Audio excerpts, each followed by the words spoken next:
Welcome to chess, ladies and gentlemen. You know, I can't get checkmated if I checkmate you first. You know, that's a meme. There's this dude, there's this guy that did that. He's like some philosophical type thing. It's funny. So you might catch the joke, or maybe you won't. But anyways, man, I appreciate you guys very much for stopping by. So I do have a Title Tuesday game from October 31st between Wesley and Pranav Venkatesh. I believe that's how you say his name. He is from Bangalore, where they speak Kannada. So, of course, all of my people in the Philippines, I will say mabuhay to you. Kamusta na aking magkaibigan. Masaya akong makikinig muli. It's very nice to see you guys again. Hello, ulit. I appreciate you guys for coming by. Anybody who is coming from India, more specifically the Bangalore area, I will say namaskara, and I will say dhanyavada. I appreciate you guys very much for stopping by. One thing I did want to say before we get started is I appreciate everybody for watching recently. You know, I have gotten quite a few views, and I really appreciate it. And for those of you out there that leave comments or think about leaving comments, I actually do see everything. So I see every comment, and as of now, I still respond to every single comment I get, whether you like it or not. So if you do, you know, give a thumbs up or a thumbs down, and you do put a comment on there, I will absolutely see it, and I will try my best to, you know, kind of either do this,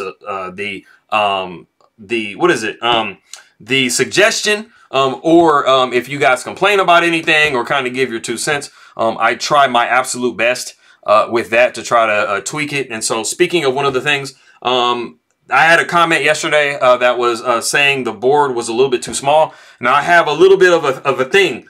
I have a lot of subscribers who do use captions when they watch my videos. So I have to make sure that the bottom portion of the video is the bottom portion of the board is not blocking their words. So I'm kind of restricted, but I did make the board just a touch bigger. And of course, as always, I do chapter every single one of my videos. So if you ever watch my videos and you just say, hey, man, this dude kind of talks too much in the beginning, I want to skip straight to the action. I do have it chaptered to where the analysis begins, and it's at the absolute very top of my description. So without any more further ado, let's take a look, see what we got for this game, homie. So we got the move e4, we got e5, knight comes to f3, knight to c6, bishop to b5. So we do have the Roy Lopez, also known as the Spanish game, and then we do see knight to f6, which is the Berlin, but this is not a quiet Berlin at all. We do see the move d3, and basically you're just saying, hey man, I don't feel like going through all the knight takes e4 and all of the rook to e1 type stuff. Getting highly theoretical. So we're going to take like a little bit of a step off of that. We do see the move knight to e7. And this is a pretty great sidestep. This is, it's not unheard of, but it is a much rarer move than what is normally played. Basically, black is like, bro, I don't really like the damage to my structure. It's not ideal, but it's definitely an endgame that you can play. So we do see castles by white. We got c6. You got to get that bishop out of there, homie, because it is kind of pinning your pieces down. We do see bishop to a4. We got knight down to g6. Got to get out of the way of the bishop. We see rook over to e1, and then we do see bishop to b4. And the crazy thing about it is, bishop to b4, when I look in this database, it has only ever been played by Wesley So. So it is kind of like a Wesley So variation. I mean, of course, they haven't named it that, but I mean, it has some logic behind it, and I'll get into that in a second. We do see the move c3. We got bishop back to a4, and then we do see the move d4. Now, for those of you who, you know, have seen like a bishop to b5 or bishop to b4, it just seems like it randomly appears on the board, and it's not pinning anything down. It does have a little bit of a deeper meaning to it. You know, ideally, when you have c3 and then d4 or c6 and then d5, you are wanting to capture back in the center with a wing pawn, you know, one of these c pawns. So basically, this bishop maneuver is making it very, very undesirable because you would be losing your rook behind it. So it is trying to slow down that idea. We do see the move d6. We got knight b to d2. Now white has just blocked that attempt. We see castles by black. We got the move h3. No bishop to g4s. We got rook up to e8. And I mean, basically both sides kind of have the same little issue. Like they both have these bishops right here. They both have these rooks right here. And they are thinking about trying to take back with a c pawn. We do see bishop down to c2. And then we do see the novelty of the game, which is h6. Makes a lot of sense, man. Prevents any bishop to g5s and make sure you have some lift with for your king. We do see a3 because, man, it's time for you to get that bishop out of there, homie. Like, I don't like it. So the bishop does drop back to c7. We got knight down to f1. We got the move d5. Knight takes e5. Knight takes e5. Pawn takes e5. And then we do see knight taking e4. And then we have a nice idea because at the moment, white actually does kind of have a little bit of an issue because they have a pawn just kind of flung way out on the board, and they have some black pieces saying, hey, bro, we're kind of hungry. So we do see the move f3 first, and then we do see knight back to c5, and then we do see the move f4. It did get some tempi, or it did get a tempo on black, so I mean, it's not a wasted, you know, double pawn push. And then we do see the move bishop to b6. Trying to be sneaky. You're like, hey, man, maybe I can win a rook or something like that, bro, if I discover a check on your king. So we do see the blocking of that idea with bishop to e3. We got f6. Queen goes to h5. And of course, you know, white would like to like sneak in here and do something maybe like that. We do see pawn taking e5, pawn taking e5, and then we just see the knight going back to e4. And this is somewhat of a critical position because white is going to be making a decision here, and it may or may not kind of come back to bite him later on in the end game because the position is somewhat open. So we do see bishop taking e4 and then pawn taking e4, and white has decided to give up their bishop. They definitely still have a great position. They are going to be able to put some pressure on black and get a little bit of material. So, I mean, it definitely doesn't come back to bite them. So we do see rook a to d1. I mean, take over the file, hit the queen. Why not? We see queen to e7. We got bishop taking b6, pawn taking b6, and then that material that I was telling you guys before with rook taking e4. And white is up a pawn, but black is definitely going to be able to get a little bit of counterplay rolling. So we do see bishop to e6. We got knight up to e3. We got rook a to d8. And because white does, for the moment, have a little bit of extra material, you know, it would be slightly beneficial for white to trade. So that's what they do. Rook takes d8, rook takes d8. And then we do seek a rook over to d4.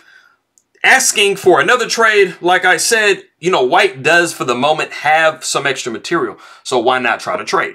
So the rook goes back over to e8. We see rook over to e4. We got rook back to d8 because black is like, bro, I mean, I really, really want this d file. And there's a very specific reason why black is wanting to do that. We do see the king going to h2, and then we do see rook to d2. And the computer is giving almost dead even for this position.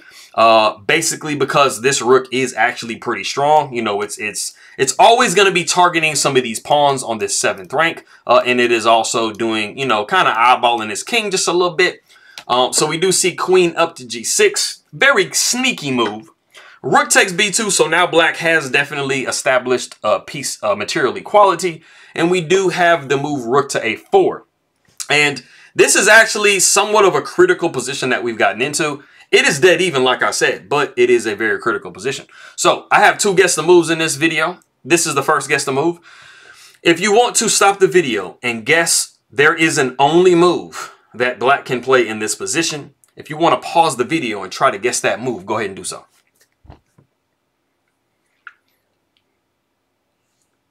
Okay, so basically what you need to do if you're black, I mean, you have just established, you know, you have just maintained like the material equality. You got your pawn back, right?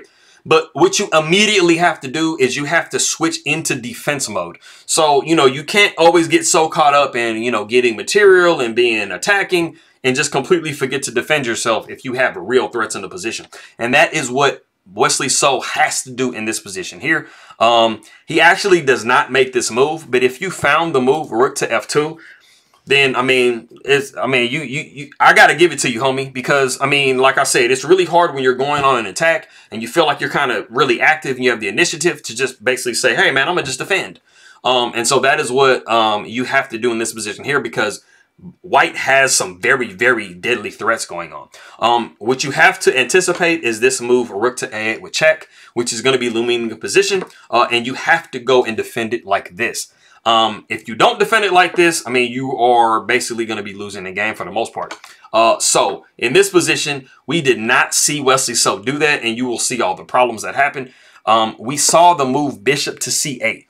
The problem is you still have this rook to a8 check possibility, but bishop back to c8 actually allows white to make a really, really beautiful attacking and defensive move with knight to g4. And you are eyeing a lot of squares and a lot of threats, and you still do have rook to a8 in the position.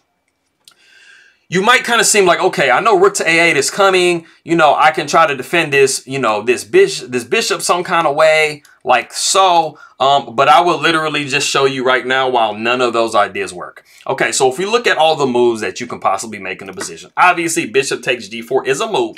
But, I mean, you are basically going to be getting checkmated almost. If not, you got to give your queen up, because this queen is doing a beautiful job at cutting the king off from any escape squares. So you kind of have a back rank mate issue going on. So let's say, for example, you say, hey, I'm just going to like avoid all of that stuff. I'm going to go queen to f8, right? Well, the problem is this g pawn is pinned, and you do have the support of this e5 pawn. So knight to f6 is completely deadly. The king only has this move, and of course that's checkmate. So the queen has to give itself up in this position. So you can't do that either. Let's say we go queen to d7, right? That is just automatic no, because now because this g-pawn is pinned, you do have these checks, right? So, I mean, you're running out of options. Queen going to d8, maybe you're like, maybe that might could work. Well, you do have knight to, takes h6 with check. And then, of course, you cannot step over because of mate. So you'd have to go king to h8, and then that drops your queen. So you see, this is a literal minefield. The best move to make in this position is king to h8. But even that does allow rook to a8. But this is a much better position than you get into. Now, there is another move, and this is the one that Wesley So chose to play in the game, and it is queen to e6, which kind of seems like it works. You do have to find an only move if you are Venkatesh, right? And in this position, going down, you need to play knight takes h6 with check, and this actually completely wins a piece for you. So that is why this position is so deadly. The king would sidestep over here. You absolutely do not want to go to f8 because of rook to f4. You would see knight f7 with check. The king would go over to g8. You would see queen takes, bishop takes, knight goes down to g5, which might not seem kind of deadly, but the problem is it is cutting you off on both of these retreat squares. So you see that the queen was doing it, and now the knight is doing it. And this is going to lose you a piece after that idea from earlier, rook to f2. Rook goes to a8. You have to block with the rook. And then after the rook blocks, you got rook takes, king takes, knight takes, and you are down an entire piece. Unfortunately, Venkatesh does not actually find this. He goes knight to f6 with check out of this position. And this actually is a dead draw, but you have to play the correct moves. We do see king going over to f8. We got knight to h7 with check. The king goes to g8, and you do have this repetition. And if you release the repetition, you are asking for some trouble. We do see king over to f8, and then the rook goes over to f4. You absolutely have to continue going into this draw because rook to f4 is actually a blunder. So this is another guess the move. If you guys want to pause the video, and Wesley So is plus 11. There is an absolute win in the position. If you want to go ahead and pause the video and try to guess and see what killer move Wesley So has, go ahead and do so. Okay, so, I mean, this is a somewhat fast game. They are kind of getting into time trouble a little bit. Venkatesh has a little bit less time than Wesley So, but they both have like 5 and 20 seconds. So they're really low. So it's a little bit tough to find. But if you found it, you would absolutely be remembering what I said before, how this rook is kind of eyeing the king. And you would see that the h3 square is actually undefended. And you can win white's entire rook. Even though it looks kind of scary. You're like, man, it looks like I'm about to get mated, right? Well, actually, no. The move in this position is queen takes h3 with check, which might look kind of strange, but when you realize this rook is pinning down this pawn, you realize that queen takes h3 check is absolutely deadly. And you can only go to g1 with your king because, like literally, that's the only move. You would be looking at queen to e3 with check, and you can go king to h1, queen to c1, king to h2, and then queen takes f4 with check. Or you can just immediately go to h2 and lose it that way, but you have just completely blundered a rook. And this is absolutely not winning at all if you are white, because you just have the knight and the queen, and you have all these pieces for black, and it's just not a good day for you. But that was not what was played in the position. After we see rook to f4, Wesley So he decides to try to counterattack and defend. but this does end up being completely mating in all different directions. After rook goes to e2, this does allow knight to h7, and the major problem is the fact that the king cannot go back here because that is checkmate. So you have to flee to the other side. Whether you go to e8 or e7, you do see queen taking g7 with check, the king going to d8. And since the queen controls the entire 7th rank, rook to f8 is forcing you to give your queen away. After queen goes to e8, rook takes e8, king takes e8, and then you have queen to f8. And it is in this position that Wesley so resigns the game. And so it's like, it's crazy how close you know, that possible queen takes h3 move was. And I know he was kicking himself after he looked at the game later. He was like, no, Hindi, why did I do that, bro? But anyways, man, that was that game. I think it was pretty exciting, man. I mean, it's like you don't usually get that much excitement from a Berlin. But I appreciate you guys very much. Maraming salamat, Dani Avada, and I'll see you guys next time.